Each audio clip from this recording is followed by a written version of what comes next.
Hello, y'all. So I just did a video on this or whatever, but my video prior was basically God will give you warnings about people that you need to vent to, people that you need to talk to, who you need to not associate with, all that type of stuff. So, like I was saying, a woman got mad at another lady who I vented to and told her something about my situation, which is perfectly fine because I didn't tell her not to say anything. In the situation, you know what I'm saying? It wasn't a situation that I could help. So it was just something that happened to me. So I would like to speak upon that. You know, the lady who told me about what the other lady said about me, she thought that I would get upset because she's upset with her. She wanted me to jump on the bandwagon. But I thought about it because, I'm mature. That's what friends do. When you married to somebody, sometimes, you know what I'm saying, if you got a friend and they, you know what I'm saying, and they married or they have another good friend, that's a chance you taking because that's what friends do. Friends confide in one another. Friends tell each other, you know what I'm saying, things. And most of the times, birds of a feather flock together. Like my friend, you know what I'm saying? If I tell her something, I have enough confidence in her that she won't say anything. And if she does, it's for it's not to tear me down. It's for informational purposes.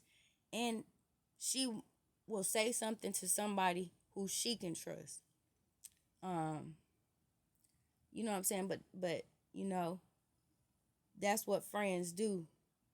For instance, if something happens in her life, she looks at me so much of a friend, she know that she can lean on me and tell me something without me saying something, because that's what friends do.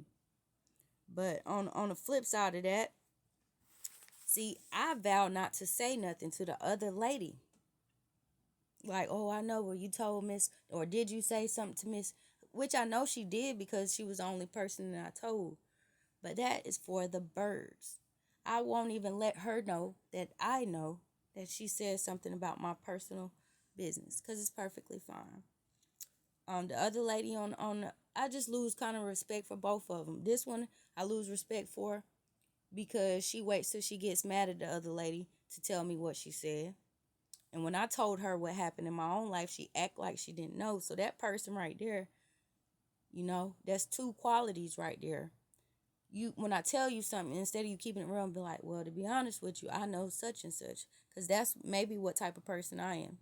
Well, not necessarily. It just depends on who I'm talking to. But for her to act like she didn't know and, do that and then turn around and when she got mad at the other lady to tell me, that's two traits that let me know I can't trust her. The other lady on the flip side, even though I didn't say not say anything, she said something. So why would I even chance anything? So, um, that's just it, y'all. You know what I'm saying? When you know better, you do better. So, from here on out, I'm just gonna keep my personal uh business to myself, which I know that I should do anyways. And sometimes you can just tell the response that when you talking to a person, they're sharing things with you, you're sharing things with them. You sit back, and for a moment, it feels good to get it off. But when you walk away and you like, why did I just say that? You feel some type of guilt or shame. That's God trying to shake you back and let you know that you should feel a great release, or you know what I'm saying, you should feel better. You shouldn't feel more baggage than you already had before you had the conversation. So like I said, it's for the birds. I am not that type of person. I vow not to say nothing, and I just got to sharpen up, y'all. God to give us signs in our lives when we need to sharpen up as well. So even though I don't really speak to many people, you know what I'm saying, sometimes, unfortunately, the small amount of people that we do speak to, especially the new people, getting to know new people is tricky because you have to filter them out. And this is an example of filtering them out. So, enough with the small talk. I'll talk to y'all later. Much love, hope, respect, peace, and joy. Have a good one.